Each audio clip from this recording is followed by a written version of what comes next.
Burma has made some mighty changes on the road to a more open society in the last 2 years, and this week the authorities ended restrictions requiring journalists to have their work censored before publication. For all that, the behaviour of the military is still attracting the attention of human rights organisations over its treatment of ethnic minorities. Pravit Rojanaphruk is a close observer of events in Burma. He writes for The Nation newspaper in Bangkok. Pravit Rojanaphruk, welcome to the program. Thank you.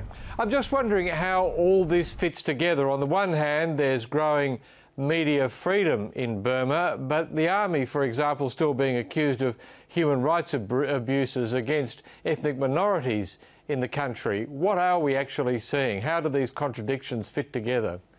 Well, it's hard to patch up the two disparity, but I think there is increased confidence within the government in Burma or Myanmar that they could grant more freedom of the press to the media. But again, as you mentioned, the issues of ethnic minorities and how the central government in Naypyidaw would be dealing with is a big issue, and there's many groups, and I think it will take a very long time to sort it out, as we have seen the most recent issue amongst the Rohingya people in Burma. Just how significant is this announcement on relaxation of censorship? As I understand it, journalists will no longer have to submit their articles for censorship, but they could still be at risk of prosecution or of punishment for what they have written. I think it's best to allow time and see how far the media in Burma would be willing to scrutinize and criticize those in power.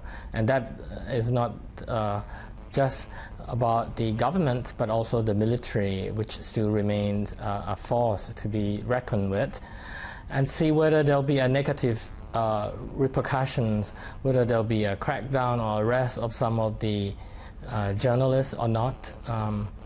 Although it's clear now that the government in Burma will no longer require the print media to submit the articles for the approval in advance. My understanding is that they are still required to submit the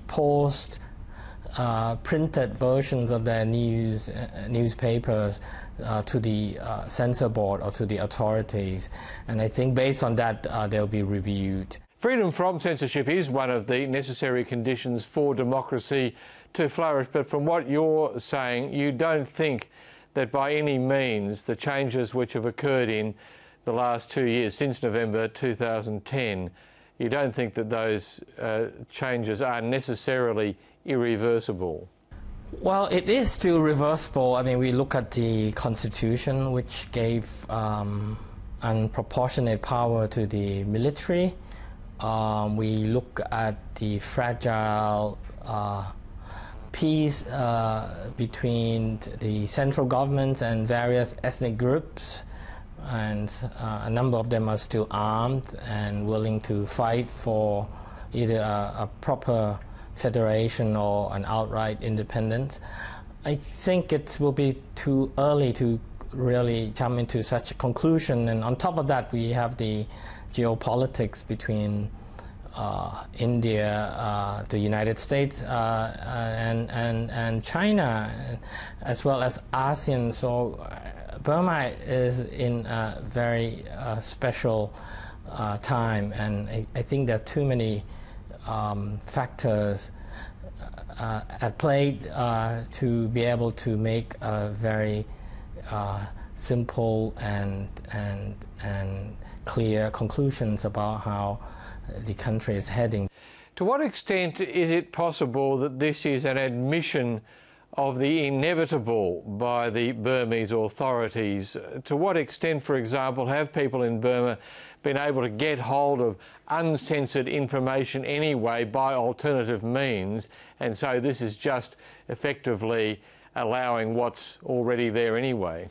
Well, I think increasingly the internet will play a major role in Burma, as it has in many countries in the region. And but on the other hand, the relaxing of censorship in Burma will allow the voices of the public to be more clearly heard. I think in the long term there would be no stopping, and I think the generals and those in power are well aware that isolation really is not the answer in the long term. But you also see a softening of stance on the part of Aung San Suu Kyi, who talks more about national reconciliation and the need to step out of one's position. So I think we are seeing more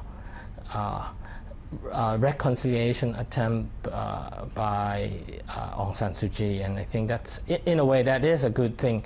Though, of course, Aung San Suu Kyi has also been criticized for not coming out strong enough on the issues of the Rohingya people who are being displaced. On that question of the Rohingyas and also the conflict that's still going on in Kachin, for example, is it possible, we started off discussing the difference between this relaxation of censorship and the human rights abuses on the other hand, is it possible that the military don't see censorship as important to their future as what they're doing in Kachin and maybe what's going on in Arakan as well with the Rohingya, and therefore they are not as prepared to give way on that as they are on freedom of speech? Well, from what I heard, there's some concerns about the attitudes of ordinary Burmese or Burman people, the people of Burma, of Burman ethnicities, who may not be as acutely concerned or disturbed by what's happening in Rohingyas, in the Arakans, with the conflict with the Kachin people. So I think we will be needing more international support or pressure to help cajole the government of Burma to be more responsible and respect human rights in the dealings with the ethnic minorities. As I say, I think Burma is not facing just a struggle for democracy, but a struggle for equal respect and treatment of people of other ethnicities who are minorities, and there's so many groups in that country. Pravit Rojanaphruk, thank you very much for your time. Thank you.